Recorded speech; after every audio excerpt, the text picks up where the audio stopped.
Que alegria é falar com você, que é aluno da Escola Sabatina. Estamos chegando à lição de número 3 dessa nossa série do primeiro trimestre de 2023, é o estudo da mordomia cristã.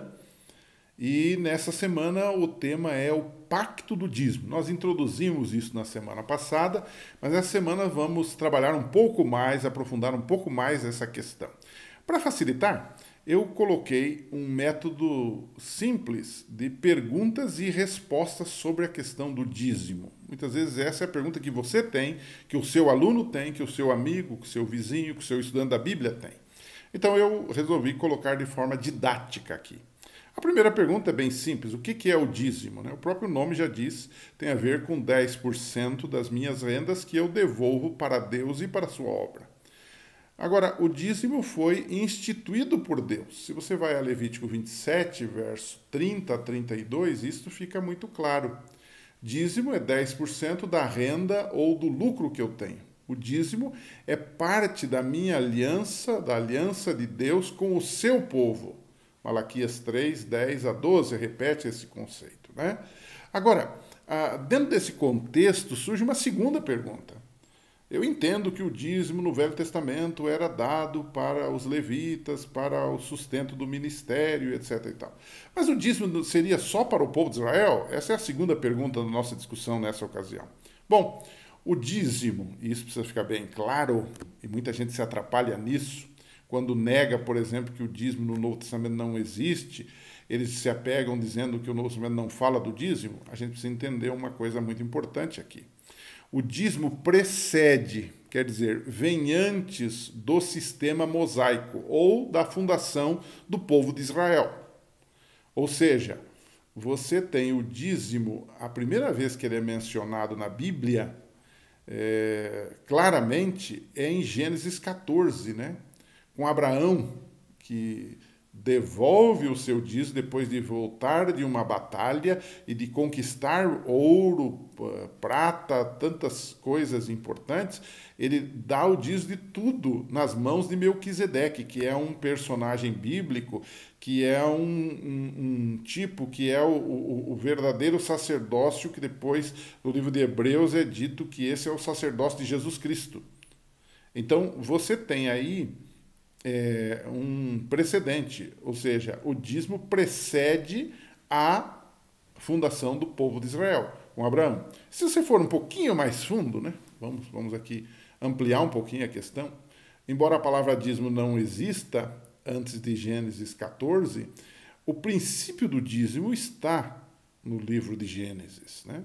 Quando Deus faz alguma coisa, ele dá tudo para o homem e retém uma parte para ele. Por exemplo, ele deu todo o jardim do Éden, mas ele disse assim, da árvore do conhecimento do bem e do mal você não deve tocar. Ou seja, houve uma restrição para ali fazer um teste de obediência com o homem.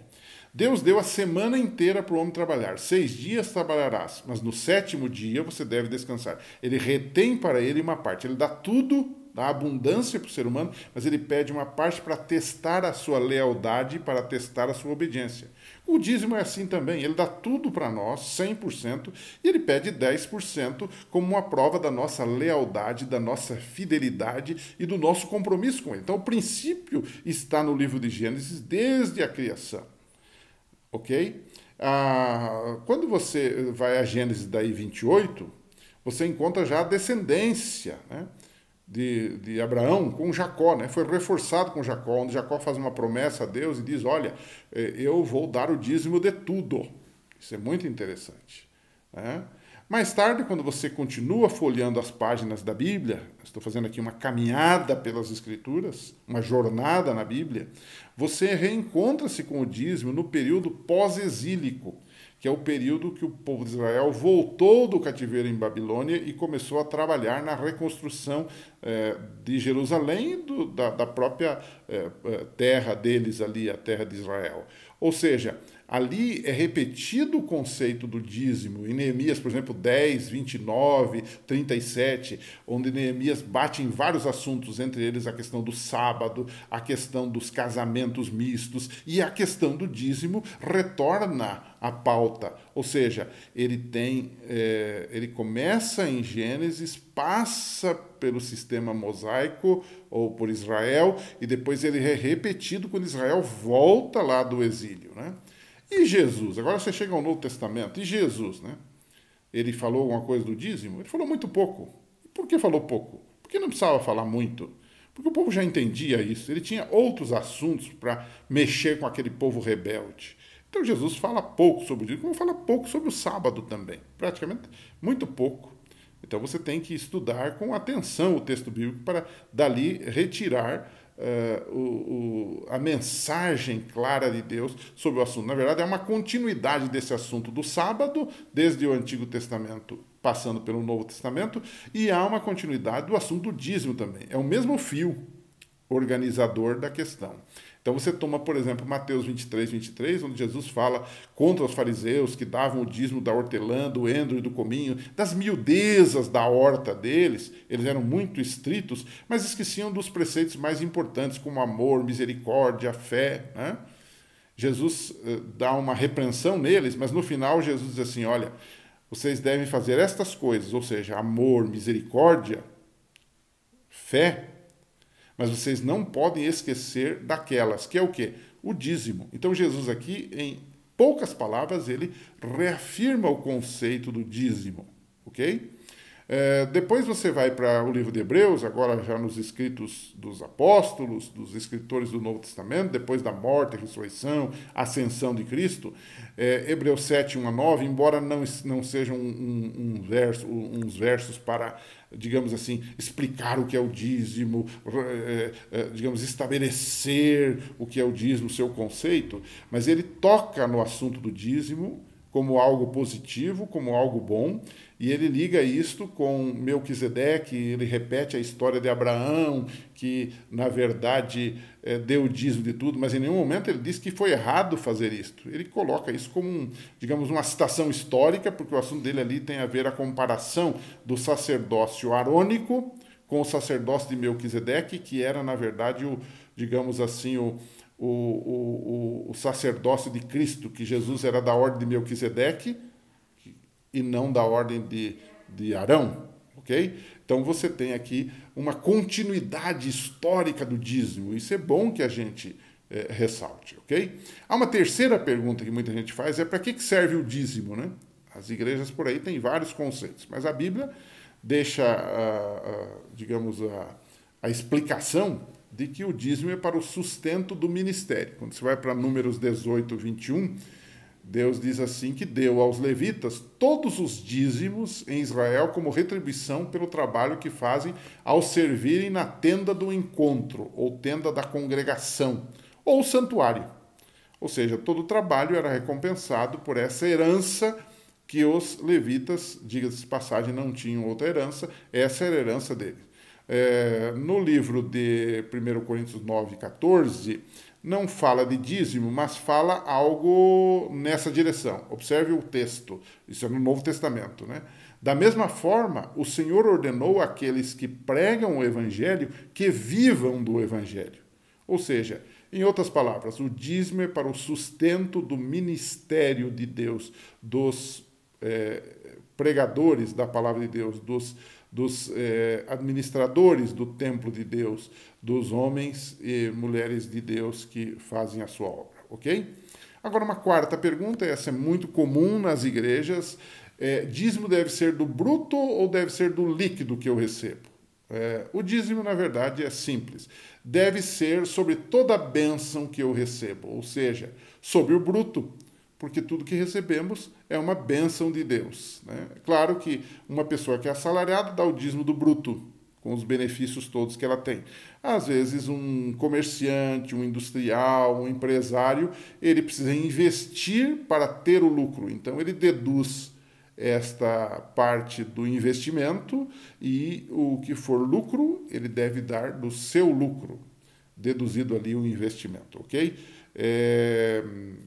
o texto de Gênesis 28, 22 fala do Jacó, né? E ele diz, sobre esta pedra que hoje coloquei como coluna, servirá de santuário de Deus.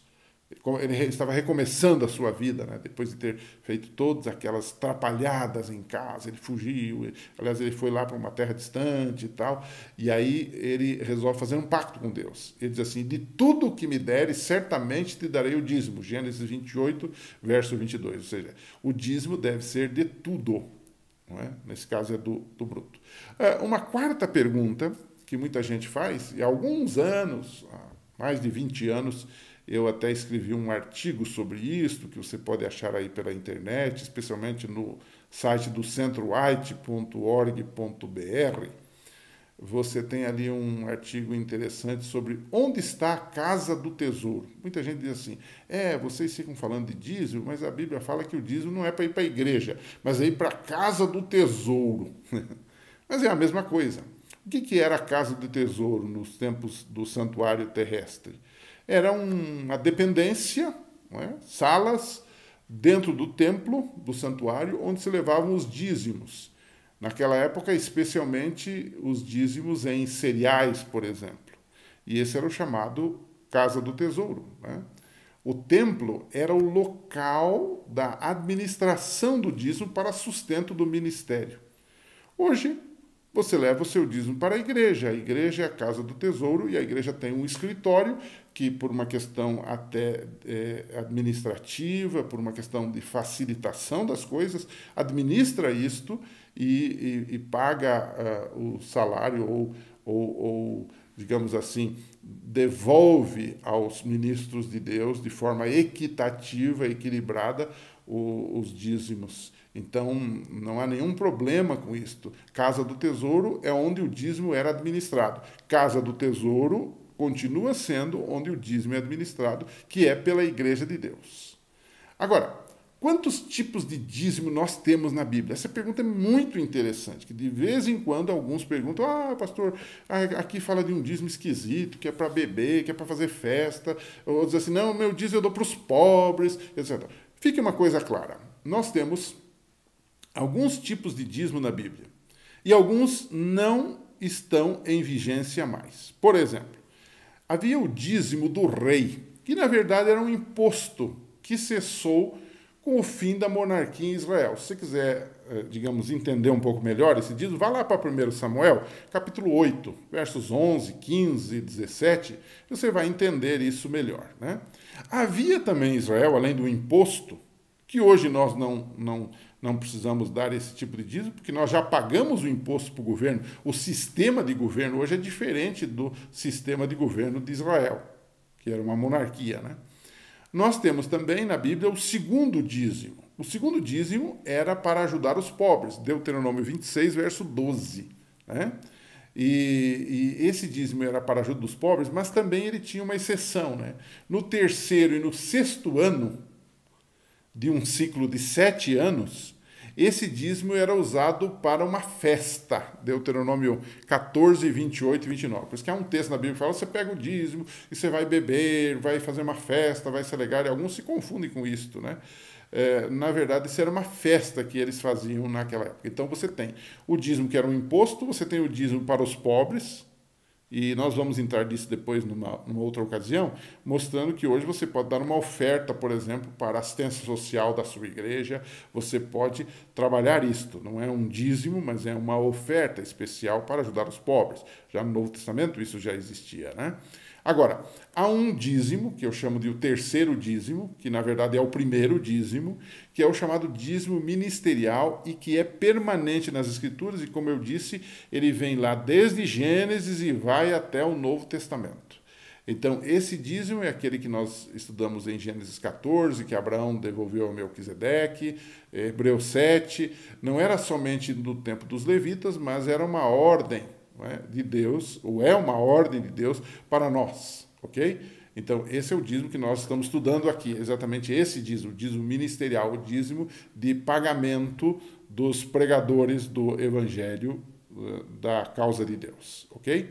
Agora, uma outra perguntinha que é meio cretina até, que alguns fazem, e baseado nisso alguns dizem, eu não dou meu dízimo, porque Dízimo era somente cereais e animais lá no tempo do Antigo Testamento, não envolvia dinheiro. Então esses pastores são uns malandros, porque eles ficam aí atrás do dinheiro. Certamente alguém vai fazer algum comentário maroto por aí quando comentamos desse assunto do dízimo.